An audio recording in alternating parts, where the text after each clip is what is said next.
Hello everyone, this is Lolly. Welcome back. We are working on our December daily. Last time I covered a lot of territory. We did all of this, and all of this, and it was quite a feat. So today we're just going to do one page. That way, from then on, when I flip it up, we will just do one layout, left and right. I think that will make it so much easier. So as you saw, this time we used a file folder. We're going to use the other part. So once you cut that off, you have this. So what you're going to do is take this to your paper trimmer, and from this edge here, you're going to cut 7 3/4 in. So put it in this way, put this on the 7 3/4 mark and cut. It will give you a little bit of this area here. And then once you get that, you're going to put it back through. So you're going to want to cut from here 8 inches, okay?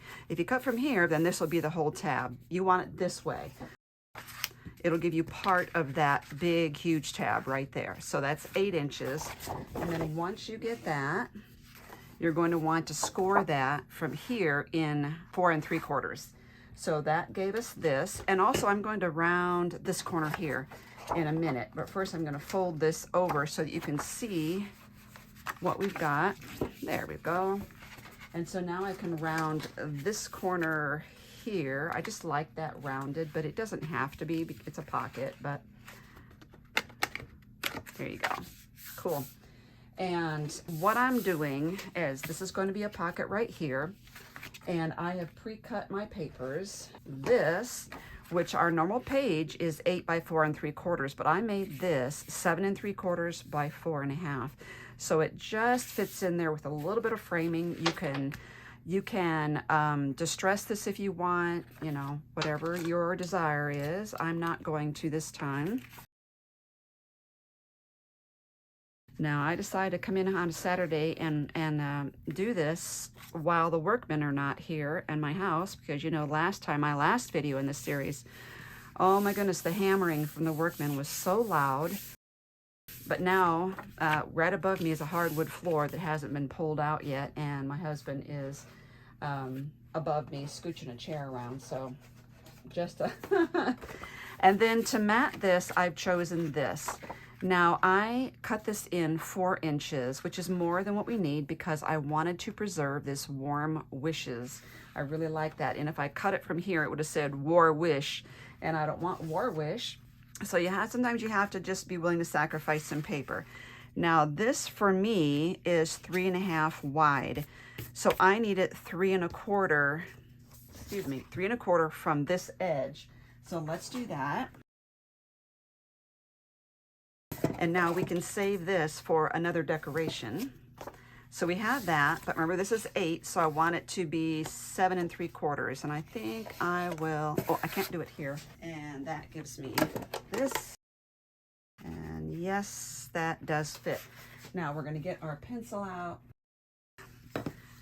Sorry if this is getting so dirty. We're gonna do the little trick here. We're gonna put it in the top right corner, match the right side, match the top, and just trace that. Hope I can see that. Yes, I can. And then we're going to line the left side and the top and trace that. And we're going to trim that off. Again, you can distress this if you want.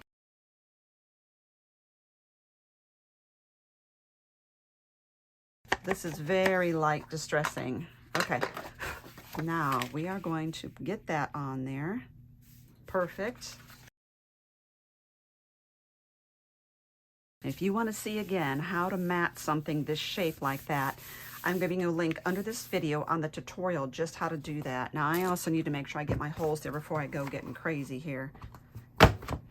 And I'm giving you a link down below to all your downloads, and one of those downloads is a hole punch guide in case you want to do a 2, 3, or 4 hole punch and use binder rings, book rings. Okay, so we are going to glue the top and bottom here.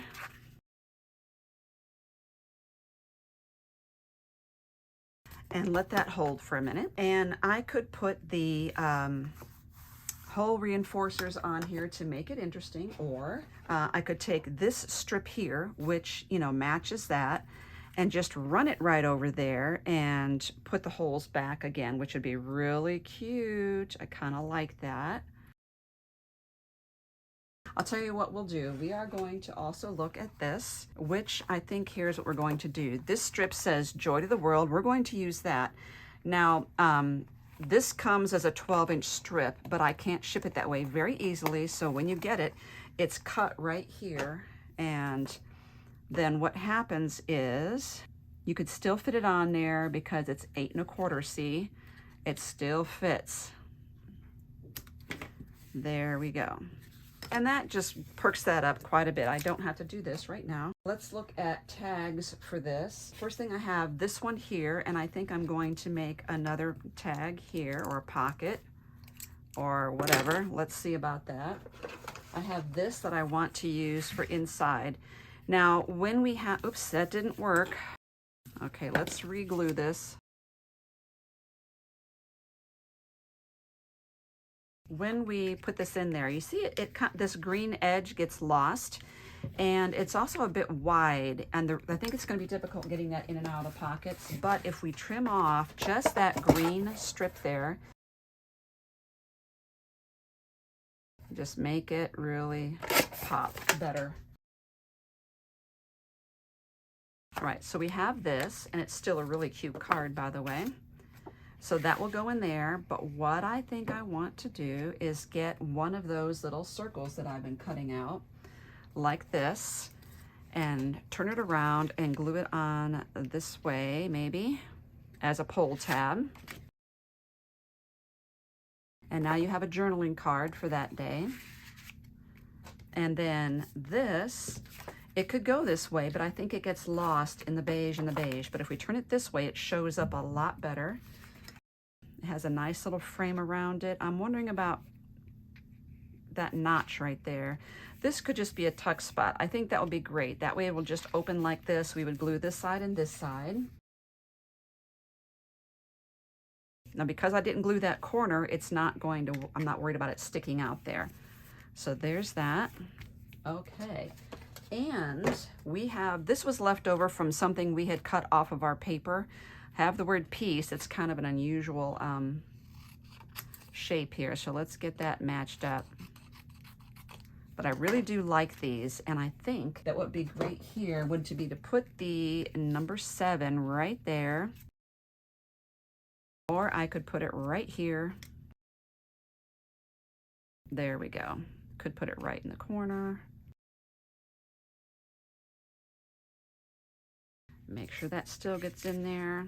Okay, so now we have this. This will go in there, but I really do like the idea of this having its own little pull tab. But I'm thinking all these scraps that we're cutting off. This is one of the scraps that was from, oops, this is really uneven. This is one of the scraps we had from trimming paper to fit around one of these file folders. And if we did this, we give a nice pull tab to this, but it is a little long. I am gluing the whole thing. I'm not sure if this will reach. If you have a stapler, you can go through and add just a little clip right there. I think that would help. And now we have that nice little pull tab. You could put something on there if you want. So we have this. In little pocket here, and this is a tuck spot. We have this card here, and with that pocket, we have all this room for another journaling card. We can journal here. We can stick photos right in here. Works really well. And there you have it. So we could still reach this, pull it in and out. Perfect. And that is day 7. Now, you could actually, you know, if you really wanted to speed things up, you could make this day 7 and 8. You could put a number back here and a number back here. So very, very good. Now, I'm going to work, the next time now I will have 1-page layout. What I'm going to focus on is trying to get more than one day in each of these. Yep, very cute. Love the stamps. And you could actually journal across here if you wish, you know, by putting a strip of paper with, you know, even just a sentence. Now, I just happen to think this little red Be Merry, which is in the ephemera kit, needs to go on here just to add a little bit of color right here. I'm going to center it right there. There's a frame here. I'm centering it within that frame above the bird's head, partly on top of that 7, and I think that is totally okay to cover up part of that 7. So underneath this video, you're getting links to all the supplies and to the downloads. You're also getting the link to the entire video playlist for this series. Thank you for watching.